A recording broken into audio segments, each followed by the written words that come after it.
అందరికీ నమస్తే అండి. నేను మీకు ఇన్నాళ్ళు ఒక జర్నలిస్ట్గా పొలిటికల్ కోణంలోనే ఎక్కువగా తెలుసు.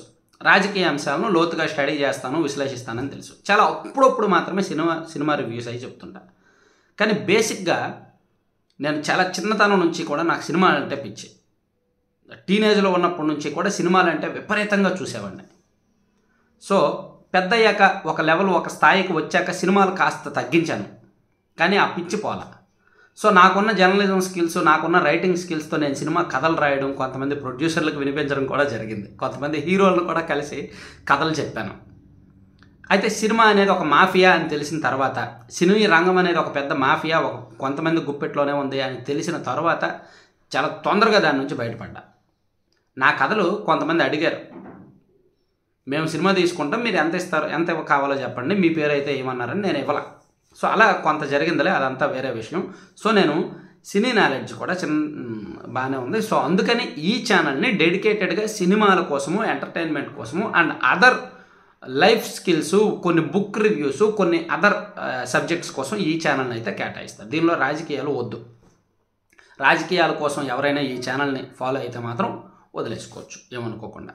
సరే, ఇక గుంటూరు కారం సినిమా త్రివిక్రమ్ శ్రీనివాస్ అండ్ మహేష్ బాబు కాంబినేషన్లో వచ్చిన 3వ సినిమా. గతంలో వచ్చిన ఖలేజా అటు ఇటుగా అయిపోయింది. అంతకుముందు ఫస్ట్ వచ్చిన అతడు బంపర్ హిట్ అయింది.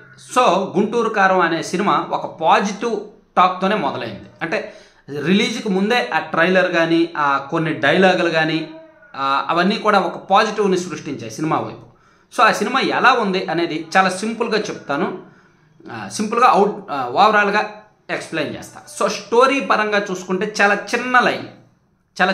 హీరోని చిన్నతనంలోనే హీరోని వాళ్ళ తండ్రిని వదిలేసి తల్లి వెళ్ళిపోద్ది. అలా వెళ్ళిపోయిన తల్లి మంత్రిగా, ఎమ్మెల్యేగా గెలిచి మంత్రి అవుద్ది.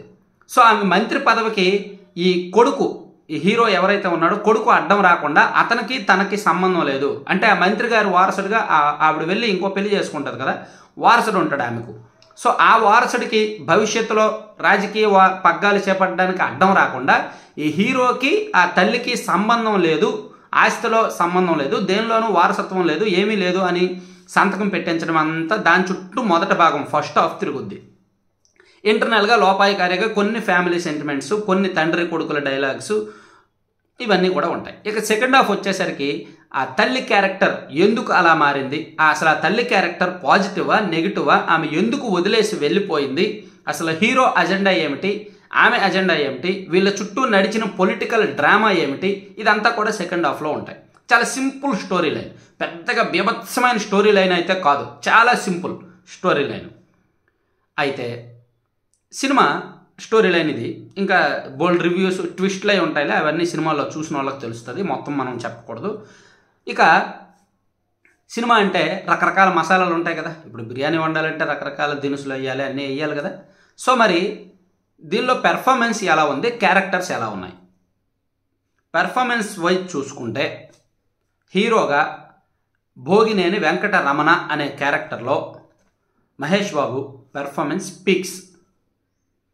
మహేష్ బాబులో ఎనర్జీ లెవెల్స్, యాక్టింగ్ స్కిల్స్ అన్నీ కూడా బీభత్సంగా వాడుకున్నారు. కానీ డ్యాన్స్ కూడా మహేష్ బాబు గతంలో కంటే ఈ సినిమాలో బాగా కష్టపడ్డాడు. ఈ మధ్య ఆయన కష్టపడుతున్నాడు. బహుశా 2015 బ్రహ్మోత్సవంలో వచ్చింది కదా, బ్రహ్మోత్సవంలో అలెలే అలెలే అలే అనే పాటకి మహేష్ బాబు బాగా ట్రోల్కి గురయ్యాడు. సో ఆ దెబ్బతోనేమో బహుశా ఆయన డ్యాన్స్ చేయడం, ఎక్కువ డ్యాన్స్ మీద దృష్టి పెట్టి ఎక్కువ డ్యాన్స్ చేస్తున్నాడు ఈ మధ్య మహేష్ బాబు సినిమాల్లో స్టెప్పులు బాగానే ఉంటున్నాయి. సో ఈ సినిమాలో కూడా మహేష్ బాబు డ్యాన్స్ కష్టం కనిపించింది, డ్యాన్స్ చేశాడు, శ్రీలీలతో పోటీ పడ్డాడు కొన్ని సందర్భాల్లో. సో డ్యాన్స్ పరంగా ఓకే, సాంగ్స్ పరంగా సో పర్వాలేదు, బ్యాక్గ్రౌండ్ మ్యూజిక్ చెత్త. పెర్ఫార్మెన్స్ బాగుంది, డ్యాన్స్ బాగుంది మహేష్ బాబు. ఇతర క్యారెక్టర్ల పెర్ఫార్మెన్స్లు కూడా బాగానే ఉన్నాయి. ఏదో రమ్యకృష్ణ తల్లి క్యారెక్టర్, ఆమె కూడా రమ్యకృష్ణ అంటే ఇంకా సినీ స్క్రీన్ మీద ఆమె ఎక్స్ప్రెషన్స్, నటన గురించి మనం ప్రత్యేకంగా చెప్పక్కర్లేదు. ఆమె క్యారెక్టర్ బాగుంది. ప్రకాష్ రాజు బాగానే ఉంది. అలాగే మురళీ శర్మ, రావు రమేష్, వీళ్ళందరూ కూడా ఎవరి పాత్రలో వాళ్ళు చేశారు. కాకపోతే క్యారెక్టర్స్ అల్లుకోవడం అంత బాగల, క్యారెక్టరైజేషన్, స్క్రీన్ ప్రెజెన్స్ అంత బాగల. హీరోయిన్స్ని కూడా మీనాక్షి చౌదరిని అలా స్క్రీన్ మీద చూపించి మళ్ళీ తీసుకువెళ్ళిపోవడం, శ్రీలీలను కూడా ఏదో డైలాగుల కోసమో పాటల కోసమో గ్లామర్ కోసమో వాడినట్టు వాడుకోవడం, ఇవన్నీ జరిగాయి. సరే, characterization okay, story line okay, story screenplay ఎలా ఉంది? త్రివిక్రమ్ మార్క్ మిస్ అయింది.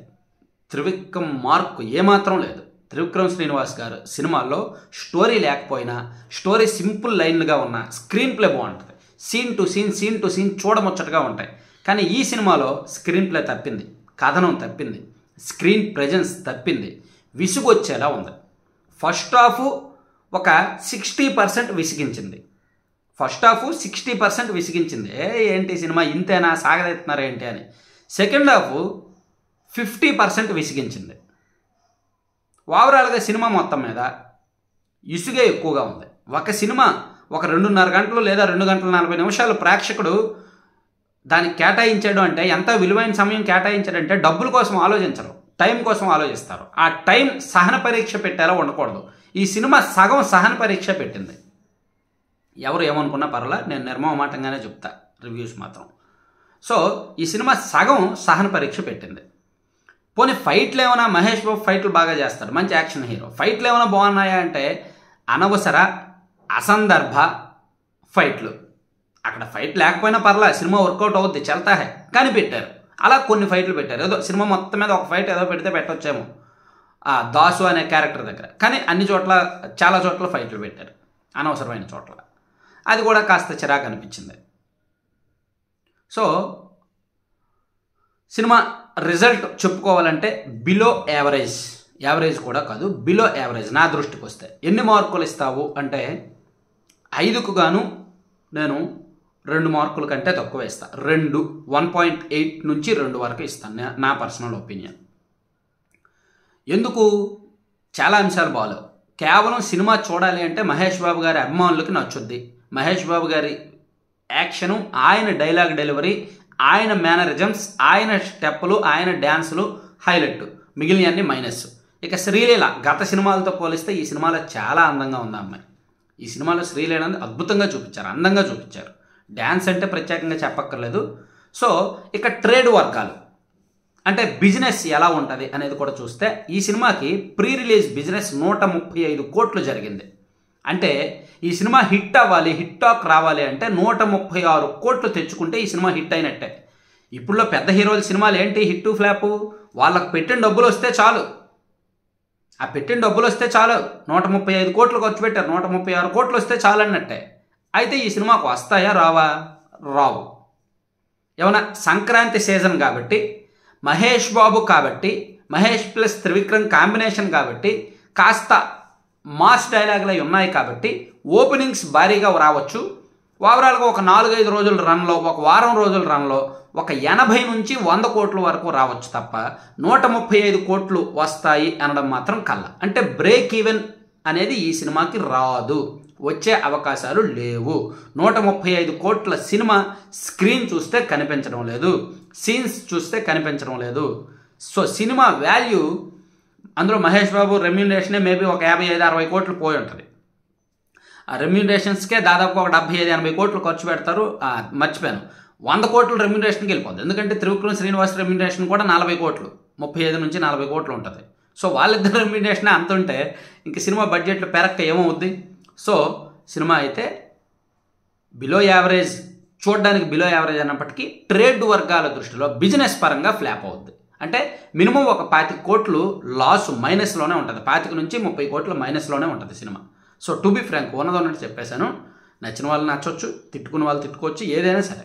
ఈ ఛానల్లో అయితే మాత్రం సినిమా రివ్యూస్ ఉన్నట్టు సినిమా వార్తలన్నీ, సినిమాకి సంబంధించి ప్రతిదీ, ఓటీటీ రివ్యూస్ కూడా చెప్తా.